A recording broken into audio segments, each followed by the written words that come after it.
All right, hi folks. Welcome to the Bears Gym today. We're going to take a little break from bodybuilding, and we're going to dive right into Straight On Bible. And today we're in Matthew chapter 17. Got lots of good things happening here, and I hope you hold tight for some good eating Bible. And just some straight reading and a little chewing of the flab. And hopefully both you and I will learn a little something today. So Matthew chapter 17. And after 6 days, Jesus taketh Peter, James, and John, his brother, and bringeth them up into an high mountain apart, and was transfigured before them. And his face did shine as the sun, and his raiment was white as the light, the raiment of Christ. Probably his heavenly natural state, to be clothed in white, an aura of light and beauty and purity. And behold, there appeared unto them Moses and Elijah talking with him. Then answered Peter and said unto Jesus, Lord, it is good for us to be here. If thou wilt, let us make here 3 tabernacles, one for thee, one for Moses, and one for Elijah. While he yet spake, behold, a bright cloud overshadowed them. And behold, a voice out of the cloud which said, This is my beloved Son, in whom I am well pleased, hear ye him. It's kind of interesting. Man in his weak state, we look immediately to build a sepulcher, a statue, a monument, a tabernacle. Frequently you get a little Bible study group going, you get a little church going. Immediately there's a thrust to build a huge edifice of a building. I'm not saying it's wrong, I'm not saying it's right. I'm just saying that's just a natural tendency. We got enough people together, let's build a building. Let's build this huge edifice so that it will never go away. There will always be this little tabernacle, this temple, this monument. And of a truth, you go into major cities and areas around the world, and you'll find statues and so forth that have been put up, in the 1500s, late in the 1800s, and we have them to this day, and we look and say, man, that man, whoever's name is on there, we think, wow, he must have been a great man. Whether he was or wasn't, whether he was rich, a famous military man, leader, whatever. But the point is, it stayed for a long time. And that is kind of our tendency as humans. We want to immediately build a tabernacle. And Peter did the same. And when the disciples heard it, they fell on their face and were sore afraid. So if you and I heard a voice from heaven like this, chances are we would do the same. Fall on our faces and hope for the mercy of God. Jesus came and touched them and said, Arise and be not afraid. So rest easy. Your lives will not be smitten. You won't be smoked. Be not afraid. And when they had lifted up their eyes, they saw no man save Jesus only. In reality, if you want peace in your life, salvation, to trust someone, do just that. See Jesus only. Look on him. He'll guide you unto the Father, unto the Holy Spirit. He will grant you forgiveness. He will lead you in the Scriptures. He will lead you in this life.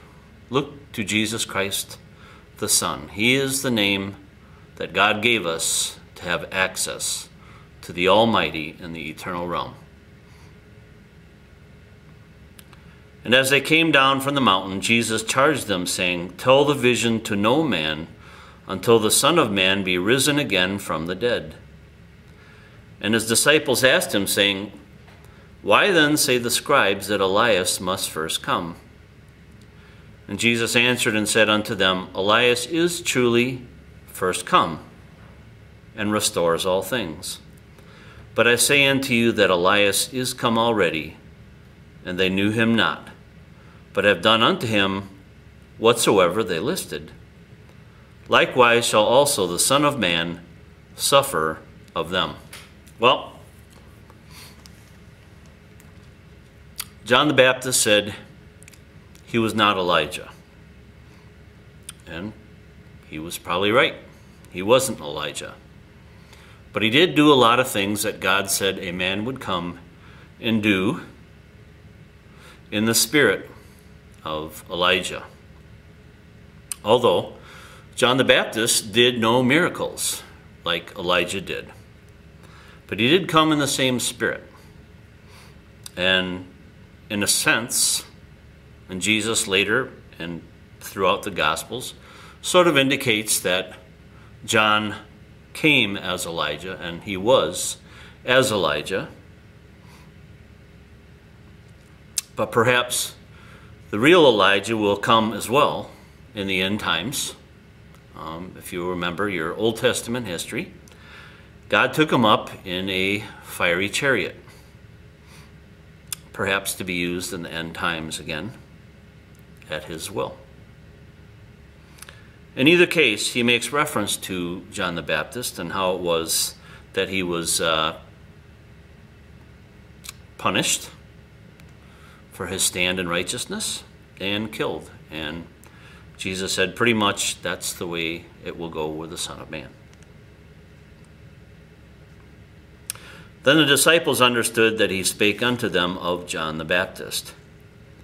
And when they were come to the multitude, there came to him a certain man, kneeling down to him and saying, "Lord, have mercy on my son, for he is a lunatic and sore vexed. For oft times he falleth into the fire, and oft into the water. And I brought him to thy disciples, and they could not cure him." Then Jesus answered and said, "O faithless and perverse generation, how long shall I be with you? How long shall I suffer you? Bring him hither to me." And Jesus rebuked the devil, and he departed out of him, and the child was cured from that very hour. Then came the disciples to Jesus apart and said, "Why could we not cast him out?" Jesus said unto them, "Because of your unbelief. For verily I say unto you, if you have faith as a grain of a mustard seed, ye shall say unto this mountain, Remove hence to yonder place, and it shall remove, and nothing shall be impossible unto you. Howbeit this kind goeth not out, but by prayer and fasting." There is a certain amount of faith in this life that you're not going to get at a seminar, at a praise and worship festival where everybody's, dancing and clapping and singing, or at an all-Bible seminar where you just hear Bible day and night. There's a type of faith in God that's solid, and that only comes by disciplining your body, setting apart your day unto the Lord for prayer, for seeking his will, for meditating upon his scriptures, taking time out solely and entirely for him. You and him alone, nobody else.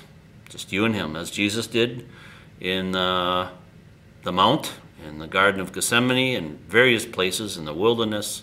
He went out to seek God by himself. And there are times that we need to do that, and it will bring faith into us that we would not have had another way.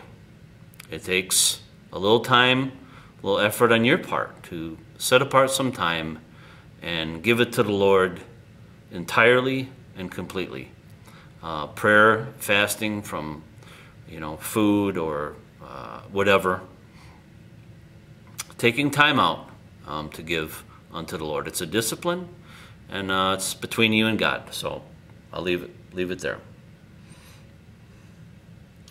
And while they abode in Galilee, Jesus said unto them, The Son of Man shall be betrayed into the hands of men, and they shall kill him, and the third day he shall be raised again. And they were exceeding sorry.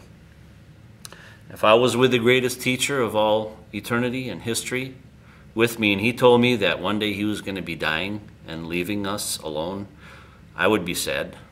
I would be sad. It would be hard to take, knowing that one day he was going to be gone from us. I have Bible teachers, though I'm a home churcher, there are Bible teachers that I have great respect for. And if you look on the YouTube, you'll see I have various of their messages, so forth. And I have great respect for them. And it doesn't mean I agree with everything they teach, but I have great respect for them. And one of them has gone on to be with the Lord. Another one is still living. And when that day comes, as the day comes for all of us, where it's time for us to go, and he has to go and be with the Lord, I'll be sad, but I will be happy for him that he is in the Lord's presence.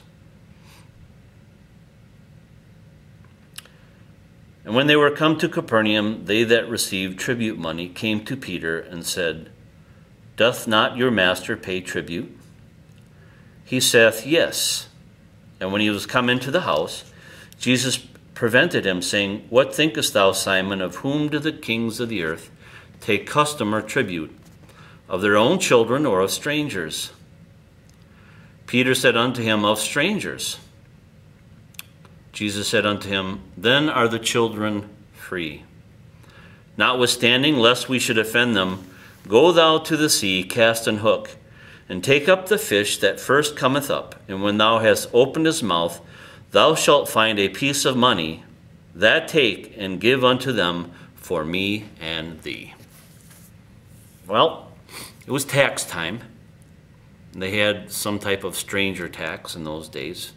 If you passed through and you lived off their land, so forth, they asked of you some type of poll tax. Likely when you go through certain states in America, you go through their metro areas and you have to pay a poll tax to use their highways. You know, you got to throw change into the little basket before you can drive through on their little highway.